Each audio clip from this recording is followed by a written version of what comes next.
اللہ رب العالمین نے فرمایا وَنُنَزِّلُ مِنَ الْقُرْآنِ مَا هُوَ شِفَاءٌ، ہم نے جو قرآن نازل کیا ہے اس میں شفا ہے۔ اس میں کیا ہے؟ شفا ہے۔ شفا کی دو قسمیں، جسمانی امراض بھی ہیں، باطنی امراض بھی ہیں، یہ قرآن دونوں کے لیے شفا ہے۔ حضرت ابو القاسم قشیری رحمت اللہ تعالی علیہ کی رسالہ قشیریہ کے اندر موجود ہے، فرماتے ہیں کہ میرا بیٹا سخت بیمار ہو گیا، اتنا شدید مرض میں مبتلا ہو گیا کہ ہم اس کی زندگی سے مایوس ہو گئے۔ تمام اطباء علاج کر کے انہیں لا علاج قرار دے دیا۔ فرماتے ہیں کہ میں رات کو سو رہا تھا اس فکر کو لے کر کہ میرے بیٹے کا کیا بنے گا، اس غم کو لے کر سو رہا تھا۔ آدھی رات کو میری قسمت کا ستارہ چمک اٹھا۔ رب ذوالجلال کے پیارے محبوب محمد کریم صلی اللہ علیہ وآلہ وسلم خواب میں تشریف لائے اور مجھے کہا ابو القاسم تیرا بیٹا بیمار ہے، تو پریشان ہے؟ ہاں یا رسول اللہ، بیٹے کی طبیعت علت کو دیکھ کر، بیماری کو دیکھ کر بشری تقاضے کے تحت پریشانی میں مبتلا ہوں۔ حضور نے فرمایا کہ تو اس کو قرآن مجید کی آیات شفا لکھ کر کیوں نہیں پلاتے؟ فرماتے حضور نے مجھے حکم ارشاد فرمایا کہ آیات شفا جو ہیں لکھ کر اپنے بیٹے کو پلائیں۔ اللہ رب العالمین قرآن مجید میں شفا نازل کیا ہے، تیرے بیٹے کو شفا مل جائے گا۔ فرماتے میری آنکھ کھلی، میں نے وضو کیا، اللہ رب العالمین کے قرآن کو اٹھایا، قرآن پڑھتا گیا کہ وہ آیات شفا کہاں ہیں، کون سی ہیں، جس کے لیے مجھے رسول اکرم صلی اللہ علیہ وآلہ وسلم نے حکم ارشاد فرمایا۔ فرماتے ہیں تلاوت کلام مجید میں مجھے 6 آیتیں ملی جن کا تعلق شفا کے ساتھ ہے، میں نے وہ لکھ کر اپنے بیٹے کو پلایا۔ جیسے ہی میرے بیٹے نے وہ برتن پر سفید کانچ کے پلیٹ پر زعفران سے لکھے ہوئے آیات کے کلمات کو دھو کر جب اسے پلایا تو اسے ایسے ہی جلدی شفا مل گیا، گویا کسی نے اس کو باندھ رکھا تھا، اس کے بند کھل گئے۔ گویا کسی نے اسے باندھ کے رکھا تھا، جیسے ہی اس کو یہ آیات شفا پلا دی گئی تو وہ بند کھل گئے۔ وہ آیات قرآن کریم کے مختلف صورتوں میں موجود ہیں۔ کون سی آیتیں ہیں؟ اللہ رب العالمین نے فرمایا وَيَشْفِ مَا صُدُورَ، اللہ رب العالمین سینوں کے اندر جو بیماری ہے اس سے شفا عطا فرما دیتا ہے۔ سینوں کے اندر بیماری کفر کی ہے، شرک کی ہے، غیبت کی ہے، جھوٹ کی ہے، نفاق کی ہے، یہ جتنی بیماریاں دل کے اندر ہیں قرآن مجید اس کے لیے شفا ہے، یعنی کفر سے تمام سے اب ظاہری شفا بھی موجود ہے۔ دوسرے مقام پہ فرماتے ہیں یخرج من بطونہا شراب مختلف الوانہ فیہ شفاء للناس۔ شہد کا ذکر ہے، شہد کے مکھی جب وہ پھول چوس کر کچھ اپنا لعاب لے کر چھتا میں ڈال دیتا ہے، اللہ رب العالمین نے فرمایا کہ اس کے پیٹ سے جو نکلتا ہے ہم نے اس کے لیے اس میں شفا پیدا کیا ہے انسانوں کے لیے۔ شہد کے شفا کا ذکر قرآن مجید نے بیان کیا تو اس آیت کریمہ کو لکھ دیا۔ تیسرے نمبر پہ فرمایا وَنُنَزِّلُ مِنَ الْقُرْآنِ مَا هُوَ شِفَاءٌ وَرَحْمَةٌ لِّلْمُؤْمِنِينَ، اس میں بھی شفا کا ذکر ہے۔ فرماتے یہ آیت کریمہ بھی میں نے لکھ دیا۔ اس کے بعد شفاء لما فی الصدور والی آیت بھی میں نے لکھ دیا۔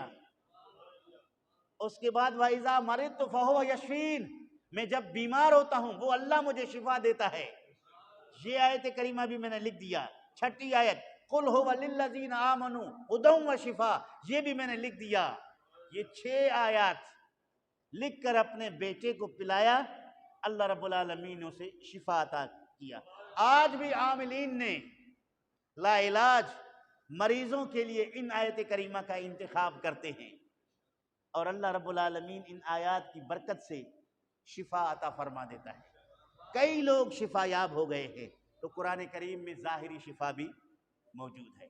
اس سے ایک مسئلہ یہ بھی ثابت ہو گیا کہ قرآن کریم سے شفا حاصل کرنا، قرآن کریم کی آیات کو لکھ کر پینا، قرآن کریم کی آیات کو گلے میں باندھنا، یہ خود اکابر امت کے عمل سے ثابت ہے، بلکہ قرآن کریم کی آیات سے اس کا استعمال کرنا ثابت ہے. حضرت موسیٰ علی نبینا علیہ السلام کو پیٹ میں تکلیف ہوئی. اللہ رب العالمین کی بارگاہ میں درخواست کی، الہ العالمین پیٹ میں تکلیف ہے. رب ذوالجلال نے فرمایا میرے پیارے فلاں جڑی بوٹی کو استعمال کر لے، پیٹ کا درد ختم ہو جائے گا. حضرت موسیٰ علیہ السلام نے فوری طور پر اس جڑی بوٹی کو استعمال کیا. اللہ رب العالمین نے شفا عطا فرمایا. یہ میں کہاں سے بول رہا ہوں؟ تفسیر کبیر امام فخر الدین رازی رحمۃ اللہ علیہ کی جلد اول میں موجود ہے. اتنی مضبوط اور معتبر روایت ہے. اللہ نے شفا دے دیا. حضرت موسیٰ علی نبینا علیہ السلام کو چند دنوں کے بعد دوبارہ یہ درد شروع ہو گیا. دوبارہ درد شروع ہوا تو فوراً اسی جڑی بوٹی کو تلاش کر کے اس میں سے کچھ توڑ کے کھایا. درد میں کوئی افاقہ نہیں ہوا. درد بھی وہی ہے، جڑی بوٹی بھی وہی ہے، طریقہ کار بھی وہی ہے، اب درد ختم نہیں ہوا. رب ذوالجلال کی بارگاہ میں متوجہ ہو کر عرض کرنے لگے الہ العالمین یہی جڑی بوٹی ہے، پہلی دفعہ استعمال کیا درد اتر گیا، اب کی بار استعمال کیا کوئی فرق نہ پڑا. رب ذوالجلال نے فرمایا کہ شفا جڑی بوٹی کے اندر نہیں ہے، شفا میرے اذن میں ہے، میری اجازت میں ہے. پہلی دفعہ جو تو نے اس جڑی بوٹی کے پتے کھائے میری اجازت سے کھائے، اور اب کی بار جو تو نے استعمال کیا اپنی مرضی سے استعمال کیا، یہ بتانے کے لیے کہ اثر جو ہے، تاثیر جو ہے، یہ رب ذوالجلال کی طرف سے ہے. حکیم کے نسخہ تجویز کرنے میں نہیں ہے. حکیم نے نسخہ تجویز کیا ہے، اس کے اندر اثر پیدا کرنے والی ذات رب ذوالجلال کی ہے. اس نسخے کو کسی مرض کے لیے شفا کا سبب بنانے والی ذات رب ذوالجلال کی ہے. اللہ چاہے تو شفا. ایک گولی جڑی بوٹی میں اگر شفا ہے، کڑوے پتے میں اگر شفا ہے، تو کڑوے پتے کا کوئی ذاتی کمال نہیں ہے، اس کے اندر اللہ رب العالمین نے شفا رکھ دیا ہے. جب ایک جڑی بوٹی میں شفا ہے، انگریزی گولیوں میں شفا ہے، سیرپ میں شفا ہے، حکیموں کے تجویز کردہ نسخوں میں شفا ہے، تو اللہ رب العالمین کے قرآن میں کیوں نہیں ہے؟ تو یہاں سے پتہ چلا کہ قرآن مجید سے جو شفا کا مسئلہ ہے اس سے زیادہ یہ مؤثر بھی ہے. حضور اکرم صلی اللہ علیہ وآلہ وسلم کے چند صحابہ کرام رضوان اللہ تعالی علیہم اجمعین کسی سفر میں تھے، ایک جگہ پہنچے، چونکہ مسافر تھے. وہاں ایک گاؤں تھا. گاؤں والوں سے کہا کہ ہم آپ کے مہمان ہیں، آج ہماری میزبانی کرو، یعنی ہمیں رہنے کی جگہ بھی دو، کھانے پینے کا انتظام بھی کرو.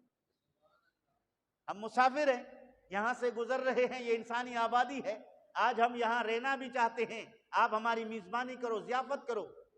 انہوں نے منع کر دیا کہ ہم کوئی کسی قسم کی آپ کی ضیافت نہیں کر سکتے، آپ کو جگہ نہیں دے سکتے، آپ اپنا راستہ لے کے آگے بڑھیں. حضور اکرم صلی اللہ علیہ وسلم کی یہ صحابہ اس گاؤں سے چند قدم آگے چل کر اپنا خیمہ گاڑ دیا. یہاں انسانی آبادی ہے، ان کے قریب تھوڑا سا آگے چند قدم ہم رات گزاریں گے، کل صبح جائیں گے. وہ رات وہاں سو رہے تھے. اتنے میں قریب کی آبادی میں سے ایک لڑکی دوڑتی ہوئی آئی اور آ کر کہا کہ تم میں سے کوئی بندہ ہے جو دم کرنا جانتا ہو، رقیہ پڑھنا جانتا ہو؟ انہوں نے کہا کہ ہاں ہم جانتے ہیں، لیکن ہم ایسے نہیں کریں گے دم، اس کا معاوضہ لیں گے. تم نے ہمیں رہائش بھی نہیں دی، کھانا بھی نہیں دیا، اب تمہارا یہ کام ایسے نہیں ہوگا، یہ جو ہے معاوضے پہ ہوگا، اجرت پہ ہوگا. انہوں نے جا کے بات کر لی تو انہوں نے کہا ٹھیک ہے، جو معاوضہ مانگتے ہیں ہم دیتے ہیں، چونکہ ہمارے سردار کو بچھو نے کاٹ لیا ہے، اتنا زہر شدید ہے کہ وہ ممکن ہے مر جائے، اگر ان کے رقیہ سے دم کرنے سے شفا مل گیا تو ہم معاوضہ دیں گے۔ ان میں سے ایک صحابی رسول اکرم صلی اللہ علیہ وآلہ وسلم کا وہاں گیا اور جا کر اس سردار پر سورۃ الفاتحہ علم شریف پڑھا، سورۃ الفاتحہ پڑھ کر دم کیا۔ دم کرنے کے بعد انہوں نے چند بکریاں دی معاوضے میں۔ سردار جو ٹھیک ہو گیا، درد ختم ہو گیا، انہوں نے معاوضے میں بکریاں دے دی۔ وہ بکریاں لے کر اپنے ساتھیوں میں آیا اور ان کے ساتھیوں نے کہا کہ اب ان بکریوں کو اس وقت تک استعمال نہیں کریں گے، یعنی ان کا دودھ نہیں پئیں گے، ان کو ذبح کر کے ان کا گوشت نہیں کھائیں گے، جب تک اللہ کے پیارے محبوب صلی اللہ علیہ وسلم ہمیں اجازت نہ دیں گے۔ ممکن ہے ہم نے اپنی مرضی سے کی ہے، اللہ کے پیارے محبوب ناراض ہو جائے، ان کے استعمال کرنے سے ہمیں منع کر دے تو رسول کریم کی نافرمانی ہوگی۔ ہم اب اس وقت اس کو اپنے ساتھ رکھ کر جب وہاں جائیں گے رسول اکرم صلی اللہ علیہ وسلم کی بارگاہ اقدس میں پوچھیں گے، عرض کریں گے، اگر حضور نے اجازت دے دی تو پھر ہم اس کو استعمال کریں گے، اگر اجازت نہیں دی تو ہم پھر ان کو واپس کروا دیں گے۔ یہ صحابہ کا تقوی ہے، صحابہ کرام کا تقوی ہے، کتنے متقی اور پرہیزگار ہیں۔ اب چونکہ مسئلہ جدید اور نیا ہے، وہ استعمال نہیں کرتے اس ڈر سے کہیں اللہ اور اس کے رسول ناراض نہ ہو جائے۔ نبی اکرم صلی اللہ علیہ وآلہ وسلم کی بارگاہ اقدس میں حاضر ہوئے، عرض کرنے لگے، یا رسول اللہ، ہم فلاں علاقے سے گزر رہے تھے، وہاں ان گاؤں والوں کے مہمان بننا چاہتے تھے، انہوں نے ہمیں اپنا مہمان نہیں بنایا، ہماری میزبانی نہیں کی، ہم چند فاصلے پر جا کر اپنا خیمہ گاڑ کے وہاں رہنے لگے۔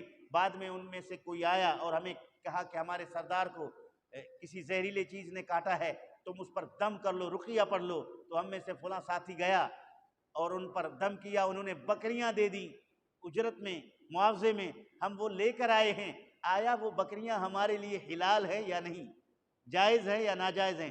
حضور نے فرمایا یہ تمہارے لیے جائز ہیں، اس میں میرا حصہ بھی رکھ لو۔ بخاری شریف ہے، بخاری شریف، حضور نے فرمایا کہ اس میں تم میرا حصہ بھی رکھ لو۔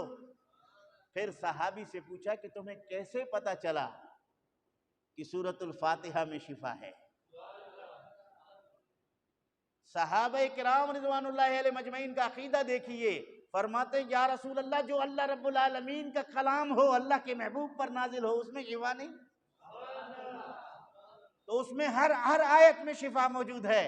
ہم نے سورۃ الفاتحہ کا انتخاب کیا جو آسان بھی ہے، ہم نے اس پر دم کیا ہے، مصطفیٰ کریم صلی اللہ علیہ وسلم خوش ہوئے، پتہ چلا کہ دم کرنا جائز ہے، ناجائز نہیں۔ رسول اکرم صلی اللہ علیہ وسلم نے سے روکا نہیں ہے۔ ماضی قریب میں ایک شخص تھا جماعت المسلمین کا، جماعت المسلمین ایک فتنہ تھا، اب دب گیا۔ کیپٹن مسعود جو ہے اس کا بڑا بہترین قسم کا وہ اپنا مبلغ، ہر چیز پر ان کے رسالے مفت تقسیم ہوتے تھے۔ دم کرنا شرک ہے، تعویذ لکھنا شرک ہے، یہ کرنا شرک ہے، وہ کرنا شرک ہے، وہ کرنا شرک ہے، ہزاروں کی تعداد میں بسوں میں، گاڑیوں میں، ٹرینوں میں، ریل گاڑیوں میں، ہر جگہ جماعت المسلمین کے رسالے پوسٹر بٹتے تھے۔ تو انہوں نے ان تمام چیزوں کو شرک کر دیا، جماعت المسلمین ان کا نام تھا، اب دب گیا ہے۔ تو عزیزان گرامی، تو اللہ رب العالمین کے پیارے محبوب محمد کریم صلی اللہ علیہ وآلہ وسلم کے فرمان سے ثابت ہے، وَنُنَزِّلُ مِنَ الْقُرْآنِ مَا هُوَ شِفَاءٌ وَرَحْمَةٌ لِلْمُؤْمِنِينَ۔